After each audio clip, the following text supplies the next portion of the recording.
नामदान के लिए आए हुए हैं वो लोग आज बहुत जल्दी से हो रहे हैं। मैं कोई केवल अध्यात्मवाद नहीं, आपके छोटे छोटे घरेलू जो आपके कार्य हैं उनको भी कर रहा हूँ। इन सब चीजों पर आप सबका ध्यान और विचार होना चाहिए।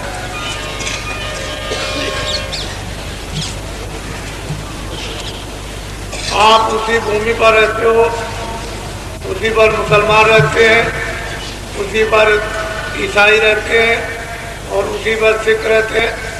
लेकिन जब अपने यहाँ शादी विवाह होने को होता है उस समय मुसलमानों के यहाँ नहीं। जब आपके यहाँ समाप्त हो जाएगा तो मुसलमानों के यहाँ शुरू होगा। आप कहते हो कि हमारे यहाँ शादी की लगन नहीं है और मुसलमान कहते हैं कि हमारे यहाँ शादी की लगन है। जमीन एक है, वायुमंडल एक है, गांव और शहर एक है, आप एक ही जगह रहते हो। एक कहता है कि नहीं और दूसरा कहता है कि है। तो कोई ऐसी बात तो जरूर है जो दोनों लोग भूल भुलैया में हो गए। ये सब सामाजिक काम आपके बहुत सुलभता से आसानी से हो। ये आप जानते हो कि मुंडन में कितना खर्चा होता है, जगो भविष्य में कितना खर्चा होता है, ब्याह शादी में कितना खर्चा होता है। ये सब आप अनुभव कर रहे हो और ये यहाँ सुगमता से आपका छुटकारा रहा।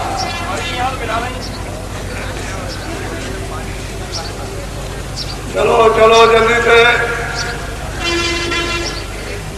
जिनको नामदान लेना है वो जल्दी से जल्दी आ जाओ। पीछे छूट जाओगे तो फिर रह जाओगे आप।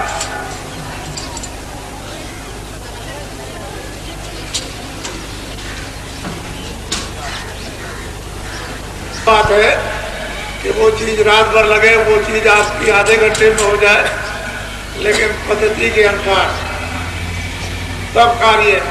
और हमारे यहाँ तो ये कहा गया कि महात्माओं के यहाँ बधाई मतलब शुभ मुहूर्त माना जाता है। उसके और पूजा के लिए हमेशा शुभ मुहूर्त है और कोई दिन बाकी नहीं, हमेशा शुभ मुहूर्त लगा हुआ है पूजा के लिए, भगवान के भजन के लिए 1 मिनट भी खाली नहीं। तो जहाँ पर शुद्धि है और शुभ मुहूर्त है वहाँ उसके लिए क्या सोचना, कुछ नहीं।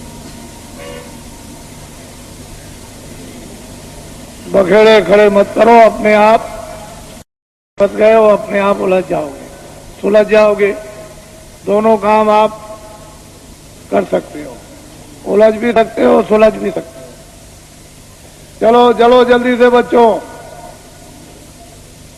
देर मत करो, जल्दी से आ जाओ।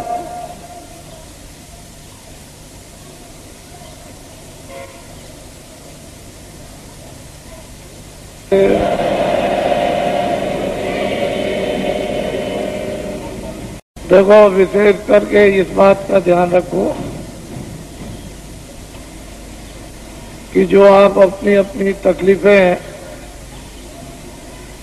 परेशानी, शारीरिक, परिवार की, समाज की या बाहर की, दफ्तर और कचहरियों की जो वर्णन करते हो वो सुना सब जा रहा और उसका धीरे धीरे निराकरण हो जाएगा। बीमारी तकलीफों में धीरे धीरे आराम, क्योंकि आपने घर में इसको बुलाकर और बसा लिया है अपनी गलतियों से। बीमारियों के आने वाले दरवाजे आपने खोल दिए और जब बीमारियां प्रवेश हो गई तो आपके खून में ये पहुंच गई। देवियों के लिए ये आदेश है कि देवियां जब मासिक का महीना समय आए तो कोई भी देवी स्नान 5 दिन नहीं करेगी। हाथ धो सकती हो, पैर धो सकती हो और कपड़े सुंदर बार बदलो, लेकिन 5 दिनों तक स्नान मत करना चाहे गर्मी हो, चाहे जाड़ा हो, चाहे बरसात हो, जो भी एरिया हो उसका खराब खून हो जाएगा और खून में मिल जाएगा और ऐसी भयंकर बीमारियां होंगी जो निकाले नहीं निकलेगी और डॉक्टर के पास ना उसके पास दवा होगी तो अपने आप बीमारियों के दरवाजे मत खोलो। जो पुराने महात्माओं ने, प्राचीन महात्माओं ने जो एक पद्धति आपके निरोगता की डाल रखी है उसका पालन करो। जो गलती देवियां करेंगी उनको ये परिणाम स्वाभाविक भोगना पड़ेगा। ये घर घर में ये बताया जाता था और देवियां अपनी बच्चियों को ये सब समझा लेती थी। पहले महात्माओं ने बताया, फिर घर घर में जब इसका प्रचार हुआ तो फिर जब समय आता है तो सब शिक्षा घर में मिल जाती है, वो सब छोड़ दी।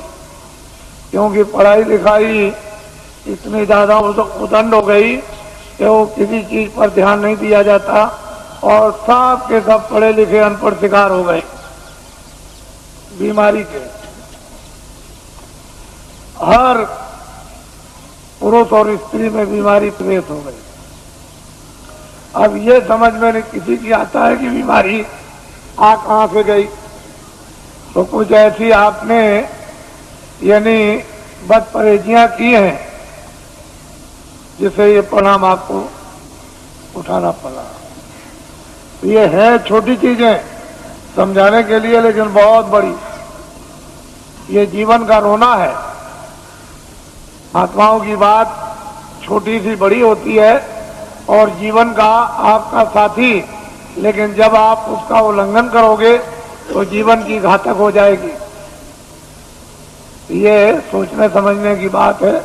और जहाँ से बच्चे का जन्म होता है वहीं से खराबी पैदा हो जाए तो आगे क्या होगा।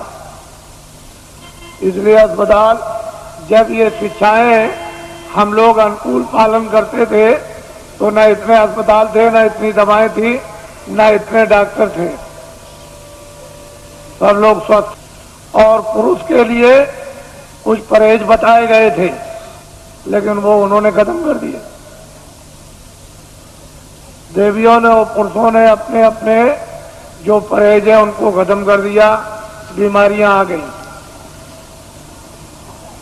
मैं तो ये समझता रहता हूं कि महात्माओं ने यदि ये शिक्षा समय पर अनुकूल शिक्षा न दी तो इतनी भयंकर बीमारियां आ जाएंगी कि अस्पतालों में न तो कोई दवा मिलेगी और न कोई बनाने वाला मिलेगा। इसकी रोकथाम डॉक्टरों के द्वारा नहीं, महात्माओं के द्वारा होना चाहिए। क्योंकि अगर रोकथाम इसकी हो